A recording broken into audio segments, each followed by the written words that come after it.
एक भूतिया बंगला था, वीरान और सुनसान।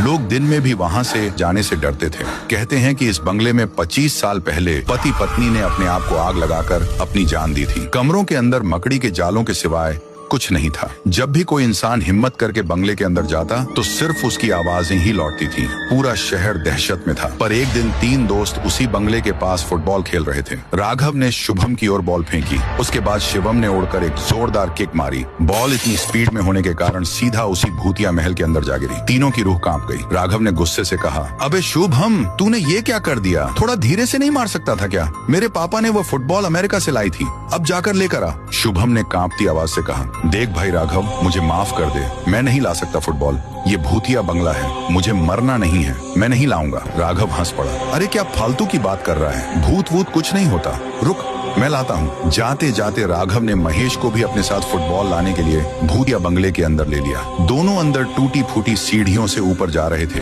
तभी अचानक से उनके सामने एक इंसान आया जिसका चेहरा सड़ा हुआ था और उसके हाथ में नुकीली कुल्हाड़ी। उस शैतान ने बेरहमी से राघव का सर काट दिया। महेश वहाँ से खिड़की की तरफ भागा। नीचे खड़े शुभम और मोहित को हाँपते हुए कहा, मुझे बचाओ, उस शैतान ने राघव को मार दिया है, बचाओ प्लीज। फिर क्या था, उस शैतान ने वहीं उसका गला काट दिया। शुभम और मोहित की रूह कांप गई और दोनों उस बंगले से भागने लगे। वहीं रास्ते से राय स्टार शहर की तरफ जा रहा था। उसके सामने से वही शुभम और मोहित भागते हुए निकले। उसने सोचा, अरे इन बच्चों को क्या हुआ, ऐसे क्यों भाग रहे हैं? तभी उसकी नजर भूतिया बंगले पर गई। राय स्टार ने सीधा बाइक बंगले के अंदर घुसाई और दरवाजे तक पहुंच गया। उसे जानना था कि इस बंगले में ऐसा क्या है। राय स्टार उसी सीढ़ियों से ऊपर गया और देखा तो दंग रह गया। वहाँ 2 इंसान आपस में बात कर रहे थे। उनमें से वही शैतान था। सामने वाला इंसान बोल रहा था, अरे ऐसा ही तू लोगों को मारता रहेगा तो पक्का किसी को पता चल जाएगा कि हम शैतान नहीं हैं। इस बंगले में अपना लुटा हुआ सोना, जवाहरात, पैसा सब है। कुछ ही दिनों की बात है, हम दूसरी तरफ चलेंगे और लोगों को डराएंगे। फिर दोनों ऊपर के फ्लोर पर चले गए।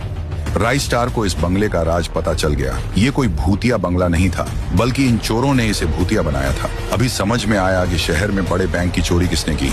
उसके बाद राय स्टार नीचे से अंदर स्मोक ग्रेनेड डाल देता है। पल भर में सफेद सफेद धुआं छा गया। चोर ने दूसरे चोर को धुएं में जाने को कहा। दूसरा चोर धुएं के अंदर गया। तभी अचानक राय स्टार उसके सामने कुल्हाड़ी लेकर आ गया और उसकी भी वही हालत कर दी जो वो इंसानों की करता था। चीखने की आवाज सुनकर दूसरा चोर ऊपर आ रहा था कि राय स्टार ने उसका भी सर धड़ से अलग कर दिया। राय स्टार ने सारा सोना जब्त कर लिया था। अगर राय स्टार की बहादुरी पसंद आई हो तो सब्सक्राइब करो ऐसे ही और धमाकेदार कहानियों के लिए, और जोरदार लाइक ठोक कर कमेंट में राय स्टार लिखना मत भूलना।